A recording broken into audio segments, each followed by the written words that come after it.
2025 ఫిబ్రవరి మాసంలో ధనుస్సు రాశి వారి యొక్క మాస ఫలితాలు. ఈ ధనుస్సు రాశి వారికి 5 గ్రహాలు అనుకూలంగా సంచరిస్తూ అధిక లాభాలని, అధిక అవకాశాలని, ఆదాయాన్ని, సంతోషాన్ని ఇచ్చే వాతావరణం అనగా 70 నుంచి 70% సుఫలితాలు ఈ ఫిబ్రవరి మాసంలో ధనుస్సు రాశి వారికి వచ్చే పరిస్థితి కనిపిస్తుంది. అలాగే 3 గ్రహాలు మాత్రమే వారిని ఇబ్బంది పెట్టే సూచన కనిపిస్తుంది. ఆ గ్రహాల వల్ల చిన్న చిన్న ఆటంకాలు తప్పు కనిపిస్తుంది. ముందుగా అనుకూల గ్రహాలకు నా ప్రస్తావిస్తే ఈ ధనుస్సు రాశి వారికి 2025 ఫిబ్రవరి మాసంలో భాగ్యాధిపతి అయినటువంటి సూర్య భగవానుడు ఫిబ్రవరి నెల 13 తర్వాత తృతీయ భావమైనటువంటి కుంభరాశిలోకి ప్రవేశించడం వల్ల జన సహకారం బాగా ఉంటుంది. అధికారుల సహకారంతో అభివృద్ధిని సాధిస్తారు. తండ్రి వల్ల నూతన ఆదాయాన్ని కానీ, అవకాశాన్ని కానీ, సహకారాన్ని కానీ పొందగలుగుతారు. ప్రభుత్వం నుంచి ఒక మంచి సహకారాన్ని కానీ పొందేటువంటి వాతావరణం కనిపిస్తుంది. ఆ అధికారణ వల్ల మంచి లాభాలే కాకుండా రాజకీయ నాయకులకు నూతన అవకాశాలు రావడానికి కూడా ఎంతగానో అనుకూల వాతావరణం కనిపిస్తుంది. వృత్తి, ఉద్యోగ, వ్యాపారాల్లో నూతన ఉద్యోగాలు, ఉన్న ఉద్యోగంలో అభ్యున్నతిని పొందడానికి అవకాశం ఉంది. ఇక సప్తమ దశమాధిపతి అయినటువంటి బుధుడు ఫిబ్రవరి నెల 11 వరకు ద్వితీయ భావమైనటువంటి మకర రాశిలో సంచారం కొనసాగించడం వల్ల ఈ ధనుసు రాశి వారికి మీ మాటలకు విలువ పెరుగుతుంది. సమాజంలో మంచి గుర్తింపును తెచ్చుకోగలుగుతారు. వృత్తి, ఉద్యోగ, వ్యాపార, వ్యవసాయ రంగాల్లో అభివృద్ధితో పాటు ఒక రకమైన అభినందనలు కూడా మీరు పొందేటువంటి వాతావరణం కనిపిస్తుంది. నూతన వ్యాపారాల వల్ల మంచి లాభాలు అందుకోగలుగుతారు. ఉన్న వ్యాపారం కూడా విస్తరణ జరగడం వల్ల అభివృద్ధిని సాధించుకోగలుగుతారు. బ్యాంకు నుంచి రావాల్సిన ఆదాయం అందుకుంటారు. ఆర్థిక బలాన్ని పొందగలుగుతారు.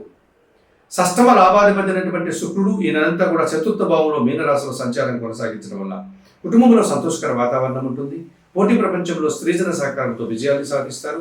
వ్యాపారంలో అభివృద్ధిని సాధిస్తారు. కుటుంబం కోసం నూతన వస్తువులు కొనుగోలు చేస్తారు. విందు వినోదాలలో పాల్గొనేటువంటి వాతావరణం కనిపిస్తుంది. కుటుంబ సౌఖ్యాన్ని పొందగలుగుతారు. ద్వితీయ తృతీయాధిపతి అయినటువంటి శని భగవానుడు తృతీయ భావంలో కుంభరాశిలో సంచారం కొనసాగించడం వల్ల ధనుసు రాశి వారికి ఏలినాటి శని దోషం పోవడం వల్ల జన సహకారం పుష్కలంగా లభిస్తుంది. వ్యవసాయ రంగంలో అధిక ఉత్పత్తులు ఉంటుంది. వృత్తి, ఉద్యోగ, వ్యాపార, వ్యవసాయ రంగాల్లో అభివృద్ధిని, ఆదాయాన్ని, నూతన అవకాశాలని వీరు పొందగలుగుతారు. అలాగే దశమ భావంలో కన్యారాశిలో కేతు సంచారం వల్ల ఈ ధనుసు రాశి వారికి నిరాడంబరంగానే వృత్తి, ఉద్యోగ, వ్యాపారాల్లో అభివృద్ధిని పొందేటువంటి వాతావరణం కనిపిస్తుంది. భగవంతుని ఆశీస్సులతో వృత్తి, ఉద్యోగ, వ్యాపార, వ్యవసాయ రంగాల్లో మీరు తక్కువ శ్రమతో ఎక్కువ లాభాలను పొందేటువంటి పరిస్థితిని మీరు పొందగలుగుతారు.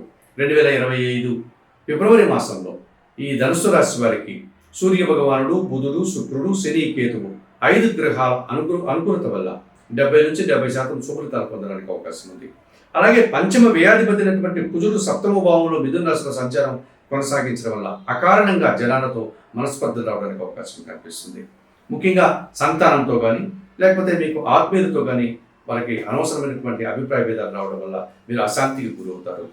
అలాగే జన్మరాశ్యాధిపతి చతుర్థాధిపతి అయినటువంటి గురువు షష్టమ భావంలో వృషభ రాశిలో సంచారం వక్రాన్ని తొలగడం వల్ల పోటీ ప్రపంచంలో కాస్త వెనకడుగు వేస్తారు. విద్యారంగంలో మీరు అనుకున్నంత ఫలితాలను పొందలేకపోతారు. అలాగే కుటుంబంలో ఒక రకమైన అశాంతికి జరగడానికి అవకాశం కనిపిస్తుంది. ఇక చతుర్థ భావంలో మీనరాశిలో రాహు సంచారం వల్ల కుటుంబపరమైనటువంటి దుబారా ఆలోచనలు, దుబారా ఖర్చులు మిమ్మల్ని ఇబ్బంది పెట్టేటువంటి సూచన కనిపిస్తుంది. మరి 2025 ఫిబ్రవరి మాసంలో ఈ ధనుస్సు రాశి వారు చతుర్థ రాహు దోషం నుంచి బయటపడడానికి కనకదుర్గాదేవి ఆలయానికి వెళ్ళి అమ్మవారికి ఎర్రటి పూలమాలను సమర్పించి శ్రీదేవి ఖడ్గమాల స్తోత్రం కానీ, శ్రీ సూక్తం కానీ చదువుకొని అమ్మవారిని పూజించి నమస్కరించుకోండి.